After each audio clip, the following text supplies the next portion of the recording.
ప్రతి విషయంలో కూడా దేవుడి మీద ఆనుకోవాలి. మొత్తం అందరికీ దేవుని కార్యాలు అనేవి నీ జీవితంలో పొందుకోవాలన్నా, దేవుని కార్యాలు నువ్వు ఊహించలేని మహా గొప్ప కార్యాలు నీ జీవితంలో జరగాలన్నా ఒకటి ఏం తెలుసండి, దేవుడు నువ్వు వచ్చావో క్షణం మొదలుకొని పరిపూర్ణముగా ఆయన మీద ఆనుకోవాలి. ఆదివారం ప్రార్థనకి వెళ్తున్నాను, లేకపోతే శుక్రవారం ప్రార్థనకి వెళ్తున్నాను, లేకపోతే ఎక్కడ ప్రార్థన కాడికి వెళ్ళిపోతున్నాను, ప్రార్థనకు రమ్మను కదా వెళ్తున్నాను అన్నట్లుగా ఉండకూడదు. మనం భక్తి విషయంలో ఎలా ఉండాలంటే పరిపూర్ణముగా ఆయన మీద ఆధారపడిపోవాలి. పరిపూర్ణముగా ఎప్పుడైతే ఆయన మీద ఆధారపడి పరిపూర్ణముగా ఎప్పుడైతే అర్థమవుతుంది ఆయన మీద ఆనుకుంటామో అప్పుడు దేవుడు మన జీవితంలో మహా గొప్ప కార్యాలు చేయడానికి పరమనున్న దేవుడు మన దగ్గరికి వస్తాడు. అందుకని ఒక భక్తుడు అంటాడు, మన ప్రవర్తన అంతటి మీదకు కూడా ఆయనకి అధికారం ఇచ్చారంట. దాని స్తోత్ర సామెతల గ్రంథం 3వ అధ్యాయం. దేవుని స్తోత్ర హల్లెలూయా. తీసారమ్మా 3వ అధ్యాయంలో వచనం ఎంత? 6వ వచనం చదవడం. నీ ప్రవర్తన అంతటి యందు ఆయన అధికారమునకు ఒప్పుకొనుము, అప్పుడు ఆయన నీ త్రోవను సరళము చేయును. చాలు. దాని స్తోత్ర. ఏమంటాడు దేవుడు? ఎప్పుడైతే ప్రభు దగ్గరకు వచ్చామో, ప్రభు నమ్ముకున్నామో, ఆయనే నిజమైన దేవుడని, ఆయనే లోకరక్షకుడని, ఆయనే నాకు సహాయం చేసేవాడని ఎప్పుడైతే హృదయంలో అంగీకరించామో, నువ్వు బాత్మేషన్ తీసుకోబడి పర్లా. బాత్మేషన్తో సంబంధం లేదు. అతనికి బాత్మేషన్తో సంబంధం లేదు. ఎందుకంటే బాత్మేషం అనేది ఉండాలి కంపల్సరీ. కానీ గమనించవచ్చింది ఏంటంటే, ఎప్పుడైతే యేసుక్రీస్తును అంగీకరించావో, యేసుక్రీస్తుని హృదయంలో ఎప్పుడైతే నువ్వు ఒప్పుకున్నావో అప్పుడే నీకు బాత్మేషం వచ్చినట్టు లెక్క.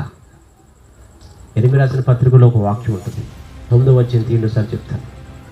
ఎనిమిది రాసిన పత్రికలో 9వ అధ్యాయంలో అక్కడ చక్కటి మాట ఉంటుంది. ఎందుకంటే ఈ మాటలు మీకు చెప్పాలి. చాలామంది కూడా ఏమంటారు, ఏం చేస్తున్నారంటే రహస్య క్రైస్తులు చాలామంది ఉన్నారు. రహస్య క్రైస్తులు విన్నారదండి. రహస్య క్రైస్తులు అంటే అర్థమవుతుందండి, వాళ్ళ హృదయంలో యేసుక్రీస్తు అంగీకరిస్తారు. యేసుప్రభు అంటే చాలా ఇష్టం. దేవునికి స్తోత్ర. వింటారా?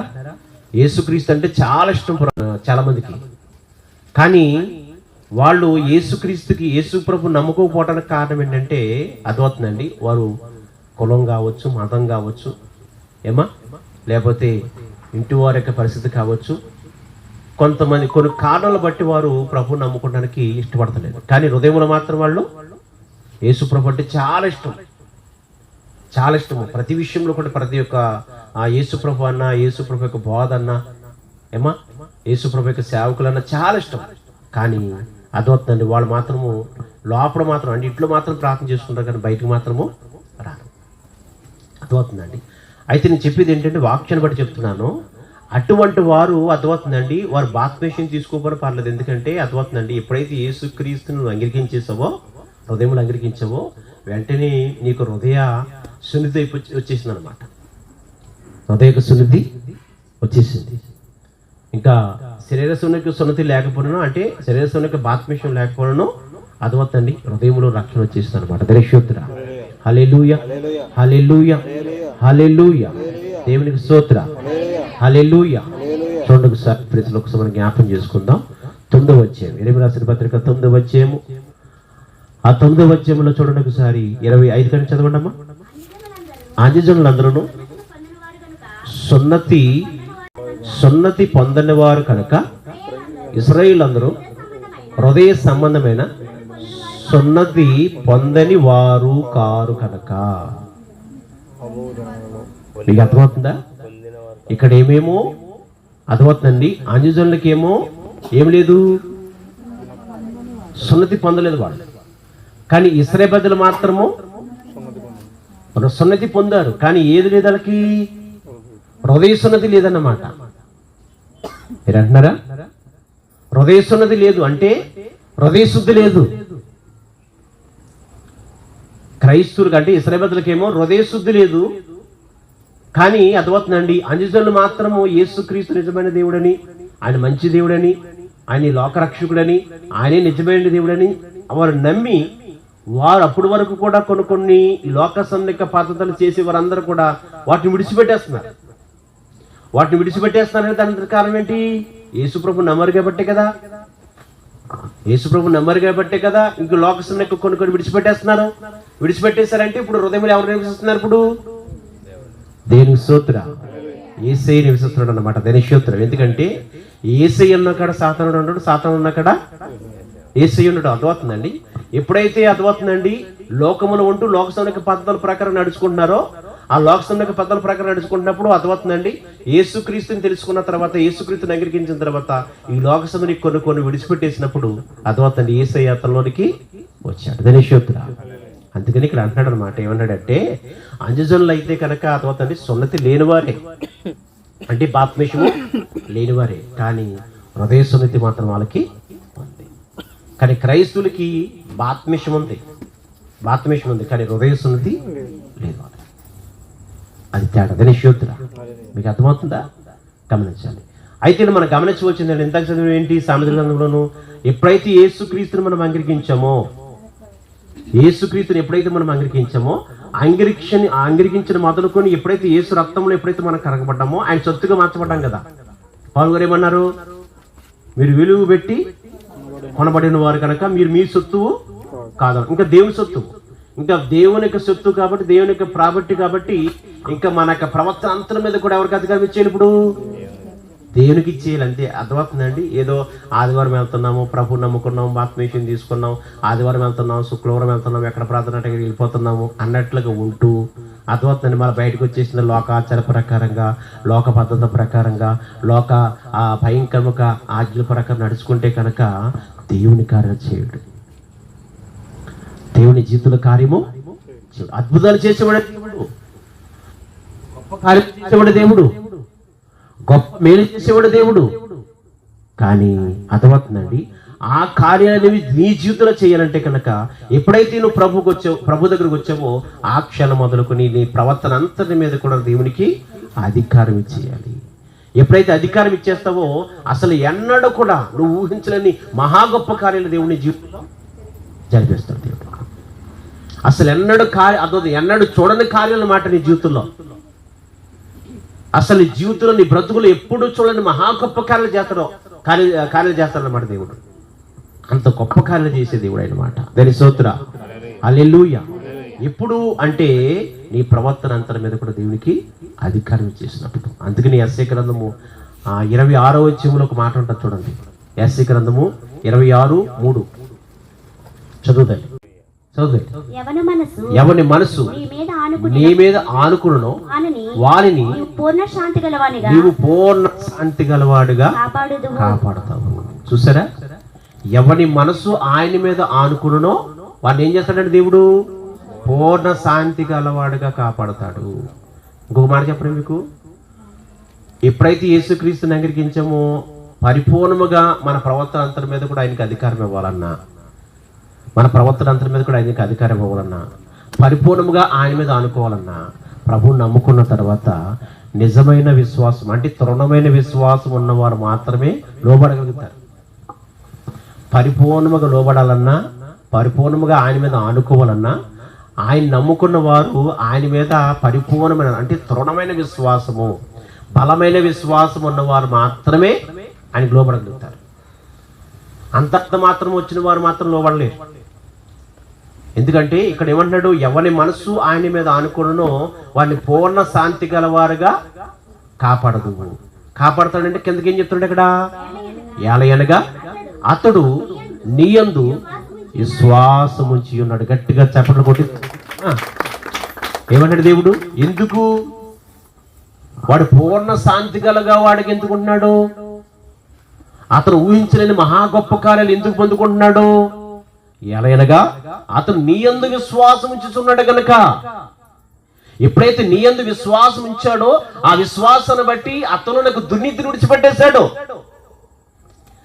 అతను నీ లోక ఆచారాలు విడిచిపెట్టేశాడు, ఈ లోక యొక్క భయంకరమైన జీవితాన్ని విడిచిపెట్టేసి పరిపూర్ణంగా నీకు లోబడిపోయి అయ్యా చావైన నీవే, బ్రతుకైన నీవే, సావైన నీవే, ఏదైనా సరే నీవు తప్ప అర్థమవుతుందండి నాకు ఈ లోకములో ఏదినో అక్కర్లేదని చెప్పేసి ఎప్పుడైతే దేవుడికి పరిపూర్ణంగా చోటిచ్చాడో ఆ చోటు ఇచ్చిన తర్వాత అతడు దేవుడు పూర్ణ భక్తి గలవాడుగా దేవుడు కాపాడుతున్నాడు అనమాట. ఒక మాట చెప్పేసి వాక్యం చేస్తాం.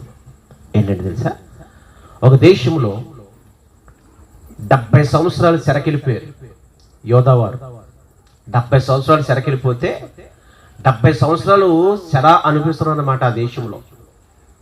ఆ దేశం పేరు బబులోనిక్ దేశం అన్నమాట. ఆ బబులోనిక్ దేశంలో బానిసలు వెళ్ళిపోయారు యోధావారు. అర్థమవుతుందండి. ఆ దేశంలోకి బానిసలు వెళ్ళిపోతే ఆ బానిసలు వెళ్ళిపోతున్న ఆ దేశంలోనే ఒక రాజు చాలా భయంకరంగా వారు టార్చర్ పెడుతున్నాడు అనమాట. ఎంత భయంకరంగా టార్చర్ పెడుతున్నాడంటే ఒక 250 అడుగుల ఒక బొమ్మను చేశాడు. బొమ్మను చేసి ఆ బొమ్మకు నమస్కారం చేయమంటాడు. ఒకవేళ ఆ బొమ్మకు నమస్కారం చేయకపోతే కనుక మిమ్మల్ని అగ్నిగుండంలో పడేసి చంపేస్తామని చెప్పేసి అంటున్నాడు. శాసనం కూడా పెట్టేశాడు, రాజముద్ర వేసేసాడు, మొత్తం దేశమంతా పాటించేశాడు. అర్థమవుతుందండి, దేశమంతా పాటించేశాడు. అయితే దేశమంతా పాటించేసిన తర్వాత మరి ఆ రాజు యొక్క శాసనము వెళ్ళకపోతే, ఆజ్ఞ ప్రకారం చేయకపోతే ఇక మరణశిక్ష తప్ప ఇంకా రెండోది లేదు కదా. ఎందుకంటే రాజు యొక్క శాసనానికి తిరుగులేదు, ఇంకా రాజు యొక్క శాసనానికి ఇంకా ఏమాత్రం కూడా తిరుగులేదు. కాబట్టి ఇంకా ఆ రాజు చెప్పినట్లుగానే చేయాలి. అంతే కాబట్టి ప్రతి ఒక్కరు కూడా చేసేసారనమాట. ఆ బొమ్మకి 250 అడుగుల యొక్క బొమ్మకి మొక్కటము, ప్రార్థన చేయటము, ఇంకా అలాగే చేస్తున్నారు. అలా చేస్తున్న సమయంలో అర్థమవుతుందండి, ఆ కొన్ని వేల మంది యొక్క మధ్యలో ఉన్న ఈ యోధా జాతి వారిలో అదొకరు 3 మాత్రము ఆ బొమ్మకి మొక్కటం మానేశారు. విన్నారా? ఆ బొమ్మ మొక్కటం మానేశారు.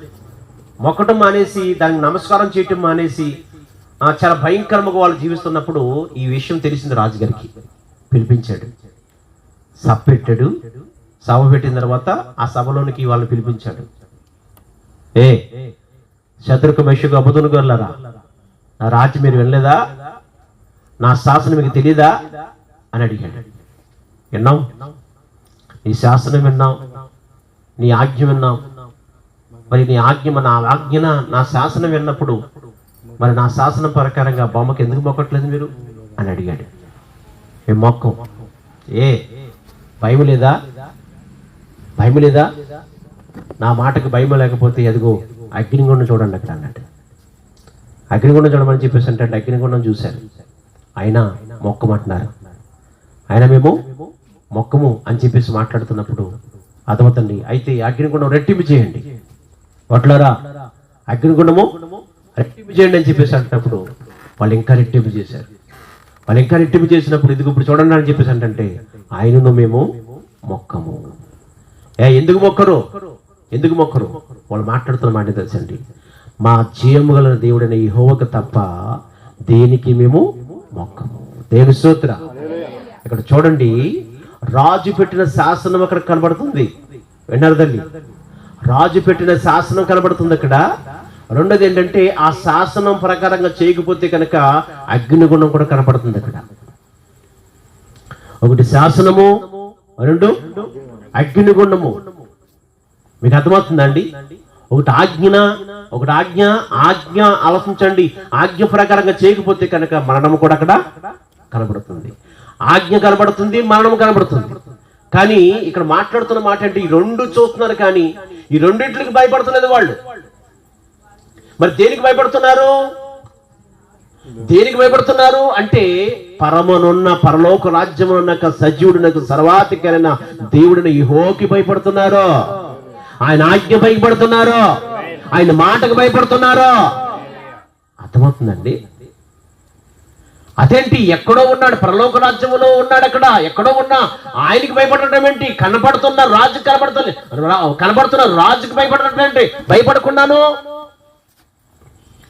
నీ కంటికి కనబడుతున్నాడు కదా రాజు, నీ కంటికి కనబడుతుంది కదా శాసనం, నీ కంటికి కనబడుతుంది కదా అగ్నిగుండం, నీ కంటికి కనబడుతున్నా అర్థమవుతుందండి. ఈ రాజుకు కానీ ఆలోచించండి, ఈ శాసనానికి కానీ అగ్నిగుండానికి కానీ భయపడకుండా కంటికి కనబడని దేవుడికి ఎందుకు భయపడుతున్నావు? పిచ్చోడా, వెర్రోడా, నీకు కనబడకపోవచ్చేమో కానీ ఆ సజీవుడు సర్వాధికారి దేవాది దేవుడు నా కంటికి కనబడుతున్నాడు. ఎందుకంటే నేను ఆత్మిక నేత్రాలు కలిగి ఉన్నవాడును. దేవుణ్ణి చూసే నేత్రాలు కలిగి ఉన్నవాడును. యుగ సందర్భ దేవత నీ మనోనేత్రాలకి గుడ్డితనం చేసేసి దేవుడికి పరిపూర్ణముగా చోటు ఇవ్వకుండా, దేవుడికి పరిపూర్ణముగా లోబడకుండా, దేవుడికి ప్రతి విషయంలో కూడా ఆయన మీద ఆనుకోకుండా యుగ సందర్భ దేవత నీ యొక్క మనోనేత్రాలకి గుడ్డితనం చేసేసింది. అంతే కాబట్టి నీకు కనబడతలేదేమో, దేవుడు నాకు కనబడుతున్నాడని చెప్పేసి వీళ్ళ ముగ్గురు నిలబడి మాట్లాడుతున్నారు రాజుతోటి. అయితే వినరా అని చెప్పేసి అంటే మేమేనో అవసరమైతే అగ్నిగుండంలోకి మేము పడిపోవటానికి ఇష్టపడతాం తప్ప, అగ్నిగుండంలో పడిపోయి మేము చనిపోవడానికి ఇష్టపడతాం తప్ప నీ శాసనానికి మాత్రం ఏమి మాత్రం కూడా మేము శిరస్సు వంచము అని మాట్లాడుతున్నారు. అయితే లేకపోతే కనుక వడ్ల రాత్రిలో తీసుకెళ్లి అగ్నిగుండంలో పడమని చెప్పేసి అన్నాడు. రాజు చెప్పిన యొక్క మాట ప్రకారంగా ఆలోచించండి, ఈ ముగ్గురు వ్యక్తుల్ని శద్రకు, మెషకు, అబేద్నెగోలని అర్థమవుతుందండి అగ్నిగుండంలో పడేశారు. దినశోత్ర పడేసిన వెంటనే జరిగిన విషయం తెలుసండి. పడేసిన ఒక 10 నిమిషాలకి అగ్నిగుండం చూస్తున్నాడు రాజుగారు. అగ్నిగుండం చూస్తున్నాడు.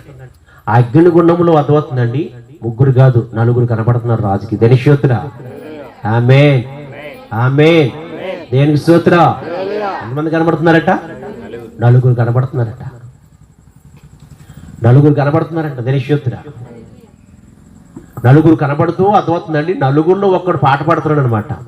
భయము చెందకు భక్తుడా, ఈ మాయలోక అలజాడ రేగినప్పుడు.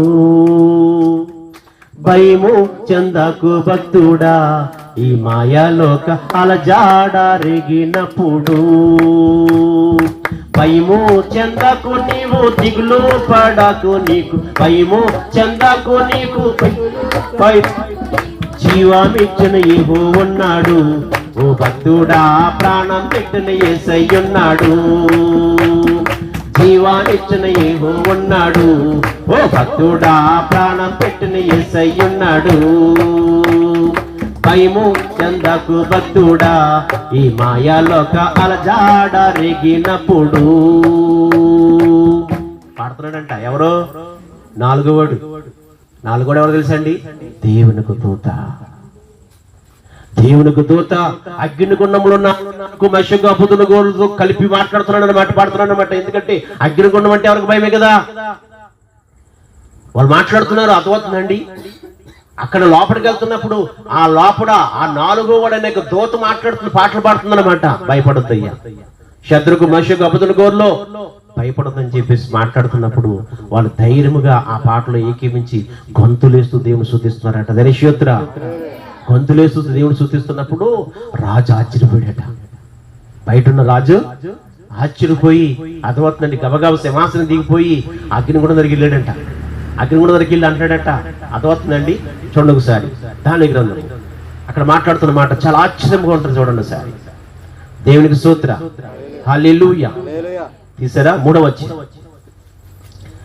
అధ్యాయంలో చూడండి 28 చదువు. తల్లి చదువు. షడ్రకు, మెషకు, అబేద్నెగోలు వీరి దేవుడు పూజలు కనుకుడు. ఆయన తన దూతను పంపి తన ఆశ్రయించిన దాసులను రక్షించును. వారు తమ దేవునికి కాక మరి ఏ దేవునికి నమస్కరింపకయు, ఏ దేవునిని సేవించకయు ఉండుమని తమ దేహములను అప్పగించి రాజు యొక్క ఆజ్ఞను గట్టిగా చప్పట్లు కొట్టి దీని వెంబడదాం. దేవుని స్తోత్ర. హల్లెలూయా హల్లెలూయా. అర్థమవుతుందండి. ఏమంటాడు రాజు? సింహాసనం దిగిపోయాడు, అగ్నిగుండం దగ్గరకు వచ్చాడు. అగ్ని దగ్గరకు వచ్చి ఓ శద్రకు, మెషకు, అబేద్నెగోలారా బయటికి రమ్మని చెప్పేసి అన్నప్పుడు ఆ శద్రకు, మెషకు, అబేద్నెగోలు బయటకు వస్తున్నప్పుడు బట్టలు పిలిచాడు. వాళ్ళు పరిశీలించండి అని చెప్పేసి అన్నప్పుడు వాళ్ళ బట్టలందరూ కూడా అర్థమవుతుందండి శిరస్సు మొదలుకొని అరుకాలు వరకు కూడా పరిశీలన చేస్తున్నప్పుడు వారు ఒంటి మీద ఉన్న ఇంటికి కూడా మాడి వాసన రాలేదట. వారు వేసుకున్న వస్త్రాలు కూడా కాలలేదంట. గట్టిగా చేపట్లు కూడా దేమిపడదాం. హల్లెలూయా హల్లెలూయా హల్లెలూయా. అర్థమవుతుందా వాక్యము? అర్థమవుతుందా వాక్యము? గమనించండి. పరిశుద్ధాత్మ దేవుడు నీతోనే మాట్లాడుతున్నాడు సహోదరి. ఎందుకంటే అక్కడ కీర్తన గ్రంథంలో ఏమన్నాడు? ఇది యెహోవా ఏర్పాటు చేసిన మన కనులకు ఆశ్చర్యం అన్నమాట. దినేశ్వరుడా, ఇప్పుడు ఆ నెబుకద్నెజరు రాజు యొక్క కళ్ళకి ఇప్పుడు దేవుడు చేసిన కార్యాల విషయంలో ఎలా కనబడుతుంది? ఇప్పుడు బహు ఆశ్చర్యముగా, ఆశ్చర్యం. ఇది ఎలాగా? ఇది ఎలా సాధ్యం? ఇది ఎవరి వల్ల సాధ్యము? నేనంటాను, అన్ని సంవత్సరాల నుంచి నెబుకద్నెజరు రాజు నమ్మిన ఆ దేవుడు వల్ల కాదేమో ఆ కార్యాలు. ఆమేన్. అన్ని సంవత్సరాల నుంచి నమ్మి 250 అడుగుల బొమ్మని అతను చేయించి పెట్టిన ఆ నెబుకద్నెజరు రాజు యొక్క దేవుడు వల్ల కాలేదేమో అటువంటి కార్యాలు. అందుకని ఇక్కడ ఏమంటాడు? ఇట్టి కార్యాలకు చేయుటకు శత్రుకు, మనుషుకు, అబద్ధులకు లేక దేవుడికే సాధ్యము తప్ప వేరొక దేవుడికి ఏమాత్రం కూడా సాధ్యము. ఆమేన్. అవును, మన కనులకు ఆశ్చర్యమైన కార్యాలు దేవుడు చేసే దేవుడు. అటువంటి కార్యాలు అనిపించాలంటే, అటువంటి మేలు అనిపించాలంటే కనుక కూడా చేయవచ్చిన పని ఏంటి తెలుసండి? ఆయన మీద పరిపూర్ణముగా ఆనుకోవాలి. ఏదో కేవలము వెళ్తున్నాను వస్తున్నట్లుగా ఉండకూడదు. కేవలం వెళ్తున్నట్టుగా వస్తున్నట్లుగా ఉంటే కనుక అర్థమవుతుందండి, నీ జీవితంలో దేవుని కార్యాలు చూడలేము. పేరుకి మాత్రం క్రైస్తవులుగా ఉంటే ఉపకరం ఏంటి? ఎక్కడ వేసిన గొంగలి అక్కడే ఉంటాను. నీ బ్రతుకు మారదు. నీ జీవితంలో కార్యాలు జరిపించడం దేవుడు. ఎందుకంటే తన భక్తులను కాపాడటానికి పరమునున్న దేవుడు భూమి మీదకి వచ్చాడు. తన భక్తులైన వారిని కాపాడడానికి పరమునున్న దేవుడు భూమి మీదకి వచ్చాడైనా. అందుకని వాక్యం చెప్తుంది, నశించిన దాన్ని వెతికి రక్షించడానికి మనిషి కుమారుడు, దేవుని కుమారుడు లోకమునకు వచ్చెను. దేవుడు, పరమునున్న దేవుడు భూమి మీదకి వచ్చాడండి తన భక్తులైన వారిని కాపాడటానికి. ఇది నువ్వు గమనిస్తున్నావా? ఇది నువ్వు గ్రహించుకుంటున్నావా? గమనించండి. పరిశుద్ధాత్మ దేవుడు మాట్లాడుతున్న మాటని జ్ఞాపం చేసుకోండి. పరిశుద్ధ గ్రంథములో ఒక భక్తుడు ఉన్నాడు. ఆ భక్తుడు ఒక్క కోట కొరకే తన జాస్టక్కును పోగొట్టేసుకున్నాడు. ఏంటంట? ఒక కోట కొరకే జాస్టక్కును అమ్మేసుకున్నాడు. ఎలాగే ఎందుకు అమ్మేసుకున్నాడు? ఒక కోట కొరకే. వీళ్ళ ముగ్గురునేమో దేవుడి నిమిత్తం ప్రాణం పోగొట్టుకోవడానికి ఇష్టపడ్డారు వీళ్ళు. వాడేమో అర్థమవుతుందండి, ఈ పూట తినకపోతే కనుక చచ్చిపోతానేమో, ఈ పూట తినకపోతే ప్రాణం పోతుందేమో, ఈ పూట తినకపోతే ప్రాణం పోతుందేమో అని చెప్పేసి అన్నట్లుగా తమ్ముడు దగ్గరికి వెళ్ళి అన్నాడు, తమ్ముడా నాకు ఆకలేస్తుందిరా, ఆహారం ఏమైనా ఉందా ఉంటే చూడరా అని చెప్పేసి అంటే, ఇప్పుడు వండుతున్నాను కూర. ఏం కూరరా? చిక్కుడికే కూర. ఎర్రగా ఉంది, బుర్రగా ఉంది, చాలా స్మెల్ కనబడుతుందని చెప్పేసి అన్నట్లుగా అంటే, అయితే ఆకలేస్తుందిరా, ఏదో రకంగా నాకు ఆ కూరేసి అన్నం పెట్టరామని చెప్పేసి అంటే, తమ్ముడు అంటున్నాడు, అయితే కూరేసి అన్నం పెడతాను కానీ నీకు ఆకలి తీరుతాను కానీ అర్థమవుతుందని జాస్టక్కు నాకు ఇస్తావా అని చెప్పేసి అన్నాడు. దినేశ్వరుడా, ఈడన్నాడు, పోతే పోయిందిలే జాస్టక్కు, బ్రతుకుంటే బస్టాండ్ లో బొట్టాలు సరే ఆ అమ్ముకుని బతుకుతాను కానీ పోతే పోయిందిలే జాస్టక్ అని చెప్పేసి అర్థమవుతున్న జాస్టక్ తీసుకుని జాస్టక్ ఇచ్చేసి అర్థమవుతుందండి ఒక్క పూట భోజనం చేశాడు. దినేశ్వరుడా, ఆ ఒక్క కోట కొరకే జాస్టక్ నమ్మేసుకున్నాడు. అతను భోజనం చేసిన తర్వాత ప్రాణం అంటే తేర తీసుకున్న తర్వాత అప్పుడు అనిపించింది అతనికి, అయ్యో ఒక్క కోట కొరకే నా జాస్టక్ నమ్మేసుకున్నానా, పోగొట్టేసుకున్నాను అని చెప్పేసి నెత్తి నోరు కొట్టుకున్నాడు. ఇప్పుడు అర్థమవుతుందండి, నెత్తి నోరు కొట్టుకున్నాడు. అతను జాస్టక్ పోగొట్టేసుకున్నాక అతను నెత్తి నోరు కొట్టుకున్న ఉపయోగం ఏంటి? చెప్పాలి. అర్థమవుతుందండి. వాస్తవానికి నేను చెప్తున్నది ఏం తెలుసండి, ఒక్క కోట కొరకే జాస్టక్ నమ్మేసుకున్నాడంటే ప్రాణం పోతుందేమో అన్నట్లుగా అర్థమవుతుందండి. తన జాస్టక్ నమ్మేసుకున్నాడు. వాస్తవానికి అర్థమవుతుంది, అతను ఎప్పుడైతే జాస్టక్ను పోగొట్టేసుకున్నాడో వాస్తవానికి ఆత్మీయంగా చచ్చిపోయాడు. ఆత్మీయంగా చచ్చిపోయిన తర్వాత అప్పుడు ఆలోచించండి, ఈ కూర తిన్న తర్వాత బ్రతికాడు కదా, ఆత్మీయంగా చచ్చిపోయిన తర్వాత అప్పుడు గ్రహింపు వచ్చింది మనోడికి. అప్పుడు నెత్తినూరు కొట్టుకున్నాడు, అయ్యో బాబా ప్రభువా, నా జాస్టక్కు నాకు కావాలని చెప్పేసి నెత్తినూరు కొట్టుకుని గుండ్లు కొట్టుకున్నా కానీ ఏమాత్రం కూడా ప్రయోజనకరమో లేదో. ఈ రోజున కూడా అర్థమవుతుందండి, ప్రాణభయముతో ఈ లోకములో ఉన్న వాటి కోసం, అంటే నేత్రాస, శరీరాస, జీవపుటములనే ఈ భయంకరముగా ఈ లోకములో ఉన్న వాటి కొరకు అర్థమవుతుంది దేవునికి ఇచ్చే జ్యేష్ఠకును పోగొట్టుకుంటున్నావేమో. యేసుప్రభు అంటున్నాడు, నా నిమిత్తం తన ప్రాణాన్ని పోగొట్టుకున్నవాడు దాన్ని దక్కించుకుంటాడు. అర్థమవుతుంది అన్నాడు. అర్థమవుతుందండి, నా నిమిత్తం తన ప్రాణాన్ని పోగొట్టుకున్నవాడు దాన్ని తగ్గించుకుంటాడు. అయితే ప్రాణం నిమిత్తము నన్ను పోగొట్టుకున్నవాడు దాన్ని పోగొట్టుకుంటాడు. అర్థమవుతుందా? ప్రాణం నిమిత్తం జ్యేష్ఠకును పోగొట్టుకున్నాడు. ఏం కోల్పోయాడు? ఇప్పుడు జ్యేష్ఠకును కోల్పోయాడు. మీకు అర్థమవుతుంది వాక్యము? గమనించండి, పరిశుద్ధాత్మ దేవుడు మాట్లాడుతున్న మాటని జ్ఞాపం చేసుకోండి. ఈ రోజున దేవుడు అనేకమైన గొప్ప కార్యాలు జరిపించే దేవుడైనా కంటికి కనబడవు, చెవి కనబడవు. అర్థమవుతుందండి. 23 సంవత్సరాల సేవాక పరిసరంలో కట్టుబట్టలతో వచ్చాను మొగలుతూరు. కట్టుబట్టలతోటి, నాకంటూ ఏది లేకుండా కట్టుబట్టలతో వచ్చాను ఇక్కడికి మొగలుతూరు. 23 సంవత్సరాలు. ఈ 23 సంవత్సరాల నుంచి కూడా దేవాతి దేవుడు నాకు ఆశ్చర్యమైన కార్యాలు నా జీవితంలో చేస్తూ అనేక రకాలుగా దేవాతి దేవుడు నన్ను పోషించుకున్నాడు, నన్ను నా కుటుంబాన్ని పోషించుకుంటున్నాడు. అనేక మంది ఆశ్చర్యపోయే రీతిలో ఆయన ఏంటి అంత గ్రాండ్ గా చేస్తున్నాడు? ఏది చేసినా అంత గ్రాండ్ గా ఎలా చేస్తున్నాడు, ఎలా చేయగలుగుతున్నాడు? కట్టుబాట్లతో వచ్చిన నేను అర్థమవుతుందండి, నా జీవితంలో నా కుటుంబంలో ఏది జరిగినా కానీ అనేక మంది ఆశ్చర్యపోయే రీతిలో దేవుడు జరిపిస్తున్నాడు. కారణం ఏదో తెలుసండి, ఆయన మీద ఆనుకున్న వాడిని పూర్ణ శాంతి గల వాడుగా ఆయన కాపాడతాడు.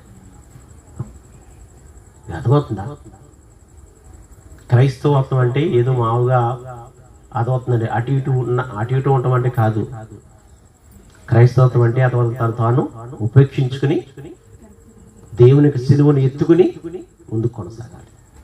నిందలు సహించాలి, బాధలు సహించాలి, ఇరుగులు సహించాలి, ఆకల, తప్పిక, అతోతన అవమానాలు, వస్త్రహీనత, చివరికి ఒక్కోసారి ప్రాణం మీదకి వస్తుంది అనమాట.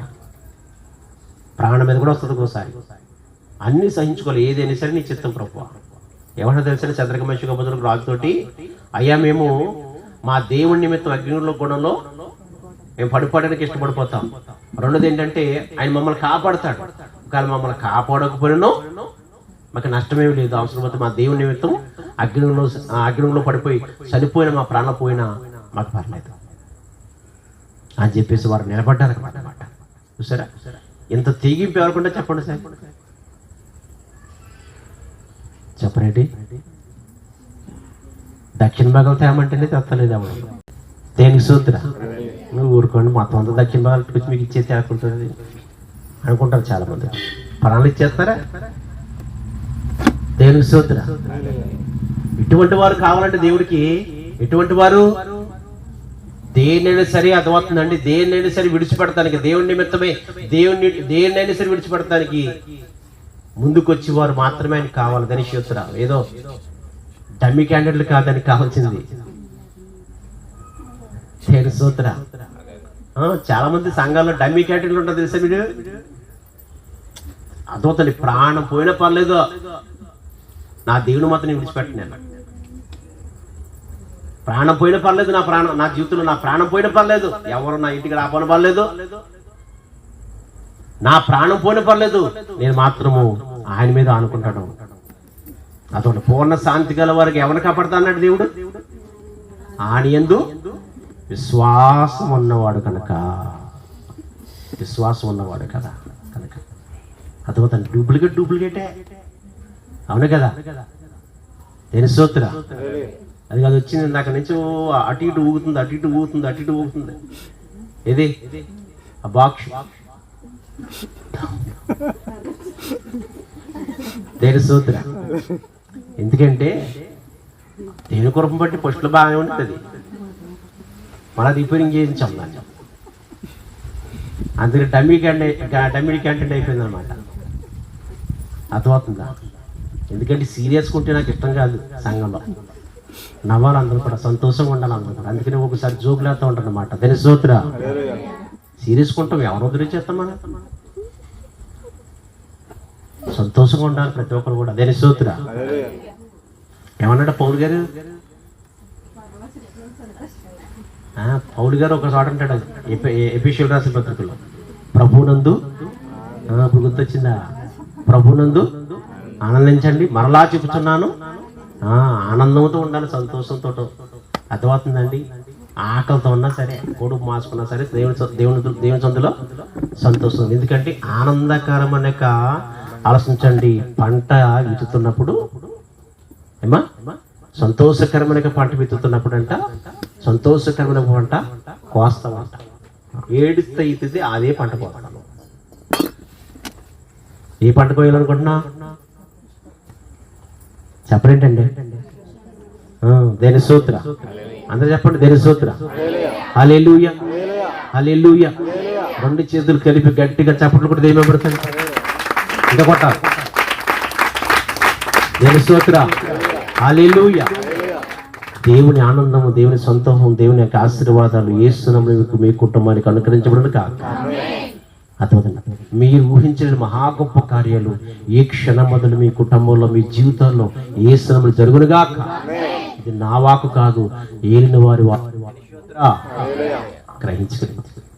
విన్న వాక్యాన్ని బట్టి చెప్పండి, ఎంతమంది డమ్మీ క్యాండిడేట్లు? ఎలాగంటే ఇప్పుడు ఇస్సాకు ఇద్దరు కుమారులు, ఒకడు యాకోబు, ఒకడు యాసావు. ఇద్దరు కుమారులు డమ్మీ క్యాండిడేట్ ఎవరు? యాకోబు క్వాలిటీ కలిగి ఉన్నాడండి. తల్లి గర్భములో ఉన్న మొదలుకొని ప్రారంభించాడు. తల్లి గర్భములో ఉన్నప్పుడే, తల్లి గర్భములో పెండముగా ఉన్నప్పుడే ప్రారంభించాడు పోరాడము, యుద్ధము చేయటము, పోరాడటము. తల్లి గర్భములో ఉన్నప్పుడే, బయటికి రాకకు మునిపే తల్లి గర్భములో ఉన్నప్పుడే, రెప్పకమ్మ గర్భములో ఉన్నప్పుడే ప్రారంభించాడు. దేని కొరకు? జ్యేష్ఠకు కొరకు. అవకాశం దొరికింది, అవకాశం వచ్చింది. అర్థమవుతుందండి. అప్పుడు పట్టుకున్నాడు యాకోబు. అన్నొచ్చి ఆకలేస్తుంటారు, అన్నం పెట్టరంటే పెట్టాలి కదా తమ్ముడు, పెట్టద్దా? ఏడైనా సంపాదిస్తున్నాడా? యాకోబు సంపాదిస్తున్నాడా? తండ్రి సంపాదించిందే కదా. మరి తండ్రి సంపాదించినప్పుడు అన్నగారు వచ్చి అన్నం పెట్టమన్నప్పుడు పెట్టొచ్చు కదా. పెట్టడం అనేసి ఏమడుగుతున్నాయి ఇక్కడ గమనించండి. ఎందుకంటే తల్లి గర్భములో ఉన్నప్పుడే, పెండమ్మగా ఉన్నప్పుడే అతను పోరాడతాం మొదలెట్టాడు. దీనికోసం తెలుసండి, జ్యేష్ఠత్వం కోసం. తండ్రి సంపాదించిన దాంట్లోనే ఆహారం పెట్టమన్న, భోజనం పెట్టమన్నప్పుడు జ్యేష్ఠత్వం ఎందుకు తెలుసండి? ఆడి తల్లి గర్భంలో నుంచి ప్రారంభించాడు. అదొక నాకు జ్యేష్ఠత్వం కావాలి, నా జ్యేష్ఠత్వం కావాలి. వాళ్ళిద్దరు కొట్టుకున్నారంట. తల్లి గర్భంలో రెపకమ్మ కొడుకులో ఉన్నప్పుడు కొట్టుకున్నారంట ఇద్దరును. ఎందుకు అనుకుంటారు? నేను ముందు వెళ్తానంటే నేను ముందు వెళ్తాను. ఎందుకంటే ముందెల్లుడే పెద్ద కొడుకు కాబట్టి పెద్ద కొడుకు జ్యేష్ఠకు, చిన్న కొడుకు ఉండదు. అందు కాబట్టి అర్థమవుతుందండి, నేను ముందు వెళ్తాను. అర్థమవుతుంది. ఇద్దరును కొట్టుకున్నారట. రెపకమ్మ ఎంత బాధపడింది తెలుసండి ఆ రోజుని. ఎవరు కదా, ఓరు బాబు ఎందుకు వచ్చినారు బాబు ఈ కొడుకు దేవుడిచ్చాడు. తిట్టుకుంది కూడా, ఒకసారి సొనుక్కుంది కూడా. వాళ్ళిద్దరూ లోపల కొట్టుకుంటుంటే సొలుక్కుందో రోజున రెబెకమ్మ. అర్థమవుతుంది. ఎందుకు అంటే తెలుసండి, జ్యేష్ఠత్వం కోసం.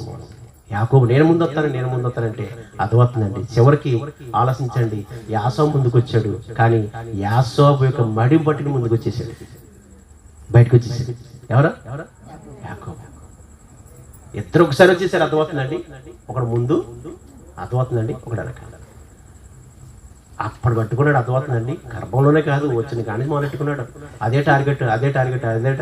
వేట దొరికేసాడు యాషోబు. అంతే సంపాదించుకున్నాడు. ధనిషోత్ర. మీకు అర్థమవుతుందండి. ఇటువంటి క్వాలిటీ కలిగిన వాళ్ళు కావాలి దేవుడికి. ఆమేన్. ఇస్సాకు కుమారులు, ఇద్దరు కుమారులు. ఒకటి క్వాలిటీ కలిగిన వాడు, ఒకడు డూప్లికేట్ వాడు అనమాట. ఒక కోట కొరకే జ్యేష్ఠత్వం నిమ్మేసుకున్నాడు. అందుకని పౌలు గారు అంటారనమాట, ఒక కోట కొరకే జ్యేష్ఠత్వం అమ్మేసుకున్న భక్తులైన వారును ఎఫెసీయులైన వారు మీలో ఉన్నారేమో పరిశీలన చేసుకోండి. సంగమా పరిశీలన చేసుకో. ఒక కోట కొరకే జ్యేష్ఠత్వం అమ్మేసుకుంటున్నావేమో. దేవుని ఆశీర్వాదం కోల్పోతున్నావేమో, దేవుని కోల్పోతున్నావేమో. ఇది గ్రహించుకుని దేవునికి మహిమకరమైన జీవితాన్ని జీవిద్దాం. దేవుడు మిమ్మల్ని మీ కుటుంబాలు దీవించి ఆశీర్వాదంతో నింపబడును కాక. ఆయన కృప ప్రతి ఒక్కరికి అనుగ్రహించబడును కాక. మంచిది. విన్న వాక్యం బట్టి